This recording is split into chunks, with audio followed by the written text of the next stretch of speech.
Bon, je dois vous avouer quelque chose. En fait, depuis que je suis tout petit, j'adore les dinosaures. Et quand on vous parle de dinosaures et de films de dinosaures, vous pensez forcément à... Bienvenue chez les ch'tis. Mais t'es vraiment trop con. Mais non, on pense tous à Jurassic Park, le meilleur film de tous les temps, dont le 4ème est sorti cet été, et beaucoup étaient déçus, dont moi. Mais rassurez-vous, il est toujours meilleur que ce film. Age of Dinosaurs, film sorti en 2013, soit 20 ans après le premier Jurassic Park, retenez-le bien. Réalisé par Joseph J. Lawson, qui a réalisé avant ça Les Nazis au centre de la Terre, et La Légende des mondes avec Christopher Judge, alias Teal'c dans Stargate. Et distribué par The Asylum. Eux, on va souvent les voir dans notre émission. Le film commence par une originalité absolue, puisqu'en guise d'intro, nous avons une scène d'expérience scientifique dans ce qu'on imagine être un laboratoire top secret. Tellement secret que la fumée passe à travers les vitres. Et le film ne fait que commencer. On comprend vaguement qu'ils essayent de réveiller un dinosaure, et vous l'aurez deviné, ils vont réussir, et ça va partir en cacahuète. Cette expression est vraiment nulle.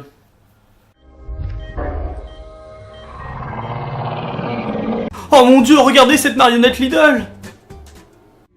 Hop, de la fumée partout pour cacher la misère, et on viole l'Independence Day. La torture ne fait que commencer, et on découvre les deux persos principaux. Graham, un pompier à la fin de sa carrière, et sa fille Jade, stéréotype de l'ado pétasse collé à son portable et qui n'écoute pas son paternel. On nage dans l'originalité, je vous l'avais dit. J'ai $100 pour toi. Quoi? C'est parfait.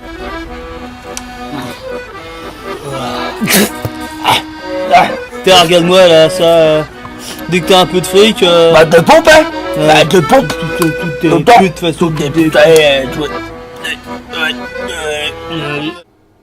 Je vais chez Adriane aujourd'hui. Elle voudrait voir un con pour voir à quel point il est Je con. n'avais pas dit que c'était une espèce de con. Oui, mais je suis curieuse. Je veux savoir à quel point il est con. Ah, les meufs. Mais papy pompier veut pas et l'emmène pour un après-midi familial. Tu vas le passer avec moi.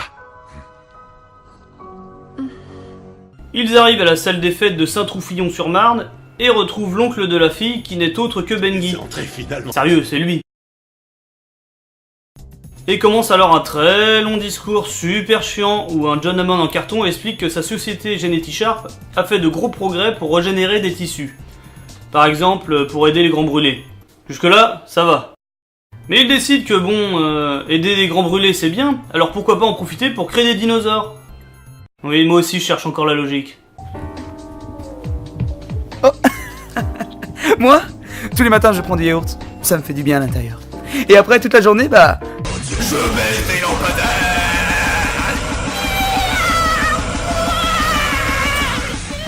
Ah oui, cette logique. Donc créer des dinosaures, oui, mais pourquoi? On pourra les montrer dans n'importe quel lieu en fonction des besoins, que ce soit lors d'événements sportifs, de défilés, de goûters d'anniversaire pour enfants. Pour les fêtes foraines, les défilés, les goûters d'anniversaire. La meilleure idée du monde! Piston, regarde ce que je t'ai préparé pour ton anniversaire! Waouh! Un dinosaure! Ah, les enfants. Moi je vous propose d'inviter du trou à une partie de cachette avec vos enfants. Non, Julien fera pas d'illustration vidéo pour ça. Oh. Bon, comme vous l'aurez encore deviné, ça repart en couille. Mieux. Et les bestioles s'échappent. Oh non, qui c'est qui va réparer ça? Bonjour, c'est Julien de Carglass. Mon client s'est fait détruire son pare-brise par un tricératops. Vous ne voulez pas que ça vous arrive? Alors contactez-nous au numéro qui s'affiche juste en dessous de votre écran. Un client avec notre renfort, c'est un client sans Raptor. Carglass répare, Carglass remplace. Ah, il sait tout faire ce Julien. Vous remarquerez que la vitre a résisté au gros tout bleu, mais pas face à Curly. Oui, c'est son nom. Et merde, on essaye de rentrer chez moi. Donc forcément, panique générale, tout le monde court partout, sauf Papy Pompier, qui n'a pas dû finir sa partie de Candy Crush apparemment. Oh pardon. Ah non, en fait, il cherchait sa fille qui s'est réfugiée pour écouter son album de Maître Gims. Forcément, ça énerve le premier dinosaure qui passe, et on le comprend. Et ça chauffe donc pour son cul. Tiens, GG, tu sais ce que c'est que ça sur la chaise là? Oh, ça se dit ragnout, tu sais. Ouais. C'est une bonne petite ragnout. C'est beaucoup, c'est bien. Ah, ça c'est fin comme blague, hein. Bravo. Retrouve. Papy Pompier et Bengi la cherchent partout pendant qu'elle nous refait la scène de la cuisine de Jurassic Park.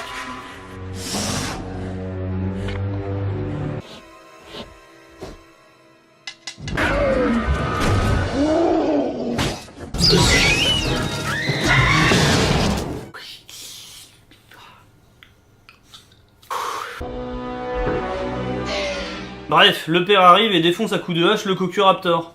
Pourquoi il s'appelle le Cocuraptor? Bah parce qu'il a des cornes et qu'il ressemble à un raptor, donc c'est un Cocuraptor. Il lui dit de rester dans son micro-ondes pendant qu'il appelle les secours. Je suis pas d'humeur pour la rigolade. Bon, les secours ne croient pas à son histoire des dinosaures, forcément. Il envoie donc un Snapchat. Là, Obama et son collègue latino le croient enfin et décident de l'aider. C'est bon, les quotas sont respectés. Mais trop tard, car Rhinophéros s'échappe du bâtiment en changeant de taille.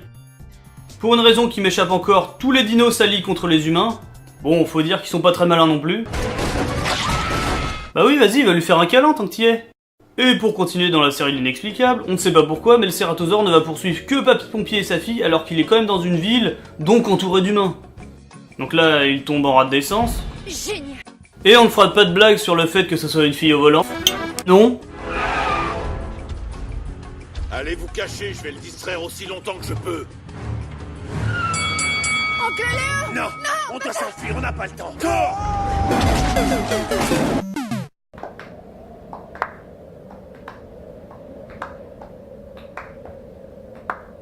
Là, poursuite dans une galerie marchande, magnifique scène avec réutilisation du plan d'avant.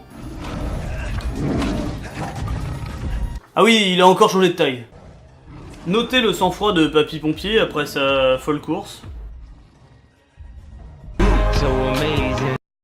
Lui et sa fille vont se réfugier dans un immeuble où, comme de par hasard, tous les dinosaures se sont donné rendez-vous. Poursuite à tous les étages à l'intérieur et gros fight à l'extérieur avec le Cératosaure, où l'on découvre l'équipe de journalistes la moins douée du monde à mon avis.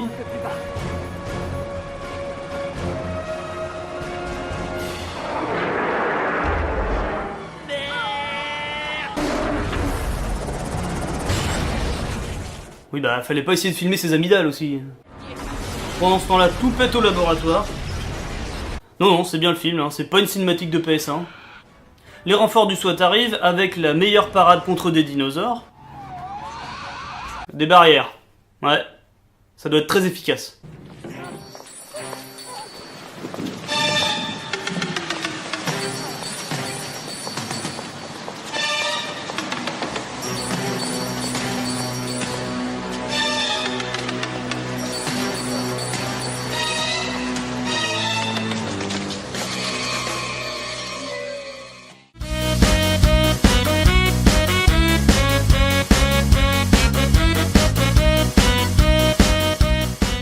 Ah oui, il y a Fred du Grenier aussi.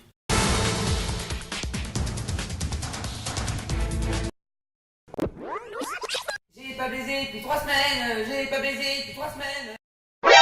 Coucou. Par contre Fred, j'espère vraiment que tu cours mieux que lui. Là on se rend compte qu'en fait les dinosaures sont insensibles aux balles et aux missiles, mais par contre pas aux bouts de bois et aux crosses de hockey.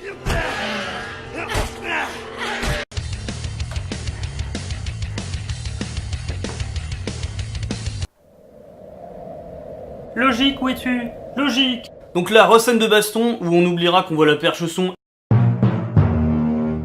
et que les figurants passent 15 fois derrière. On approche bientôt de la fin. Et là, c'est l'apothéose des effets spéciaux quand les dinos s'échappent du labo. Dans une scène qui hante encore mes nuits. Ah, c'est moche. Et dire qu'il y en a qui critiquent Le Monde Perdu pour sa scène à San Diego. Comment il est arrivé là-haut, celui-là? Pendant tout ce foutoir numérique moche, Graham et Jade arrivent sur le toit pour s'échapper en hélicoptère.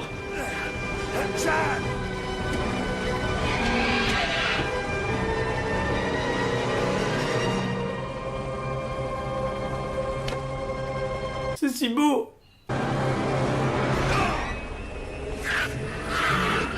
Non. Heureusement, elle se fait rattraper par un pteramouche qui décide de l'emmener faire un tour plus loin. Votre patron est mort. Suivez ce pteranodon. Elle est pas géniale cette phrase, sérieusement? Monsieur, suivez ce pteranodon. D'accord. Donc en effet, ils le suivent et font ça.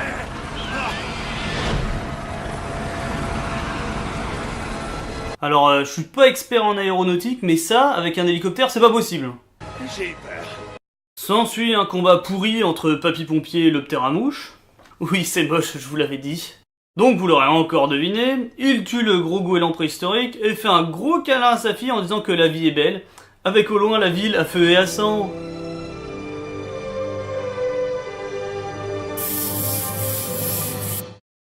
Voilà, c'était Age of Dinosaurs. J'aurais quand même 2 petites choses à dire. Donc pour les scénaristes...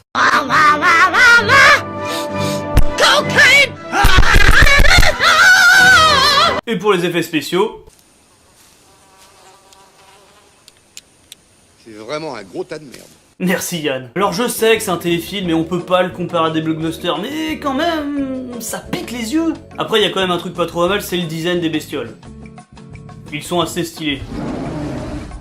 Et même si paléontologiquement, du premier coup, c'est un peu raté, surtout les Carnotaures qui devraient plutôt ressembler à ça, et être beaucoup plus gros, au moins ils ont de la gueule et ils remplacent l'éternel duo T-Rex Raptor qu'on voit dans tous les films de dinosaures. T-Rex qui d'ailleurs est présent sur la jaquette du film. Oui, là aussi c'est moche. Et vous savez quoi?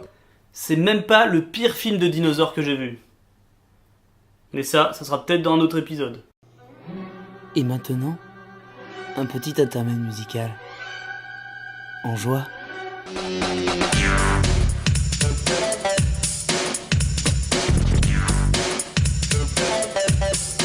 Tous ces mauvais acteurs sont des erreurs. Dans ce film à chier, ils méritent tous de crever.